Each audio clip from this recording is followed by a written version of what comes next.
चर्चा सुरू होत्या. आता विधान परिषदेची निवडणूक देखील संपली आहे. तर विधानसभाच्या निवडणुका तोंडावर आल्या आहेत. काय परिस्थिती आहे? तिसरी आघाडीने शेतकरी, शेतमजूर, कष्टकरी, वंचित यांची आघाडी एक तयार करू. त्याला तिसरी आघाडी नाही, आमची पहिली आघाडी राहील. यांच्या बाकीच्या नंतरच्या आघाड्या आहे. हो, पण तुम्ही आता असं म्हटलं की मला कुठं म्हटलं मी महायुतीमध्ये आहे? कोण म्हटलंय? आम्ही महायुतीला पत्र देणार आहोत. त्याच्यामध्ये शेतकऱ्यांचे मुद्दे, दिव्यांगांचे मुद्दे आणि युतीनं जर ते कबूल केलं आणि घोषणा केली तर माझी सीट बच्चू आमदारकी लढणार नाही, ते युतीला देणार, माझी स्वतःची.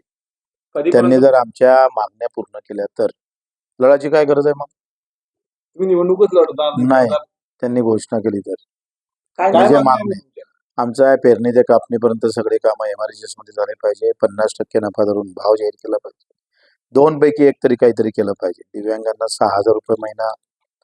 तुमच्या शिक्षण आणि आरोग्य ही जी विषमता वाढत चाललेली आहे त्या विषमतेमध्ये जसं शिक्षणामध्ये असू दे का आरोग्यामध्ये समता आणणं गरजेचं आहे. जिथं कलेक्टरचं पोट्ट शिकायला जाईल तिथं गरीबाचं मजुराचं पोरगं सुद्धा कामावर गेलं तिथं शिकू शकलं पाहिजे.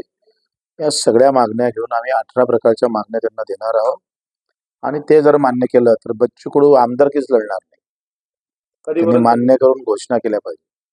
महायुतीला कोणाला जाईल मतदारसंघात? मला माझं काय म्हणणं आहे, मी जागा सोडणार ना, त्यांनी कोणाला सोडायचं ते ठरवणार. कधीपर्यंत होईल? हे आता आम्ही 19 तारखेला निवेदन देऊ. हो, जरांगे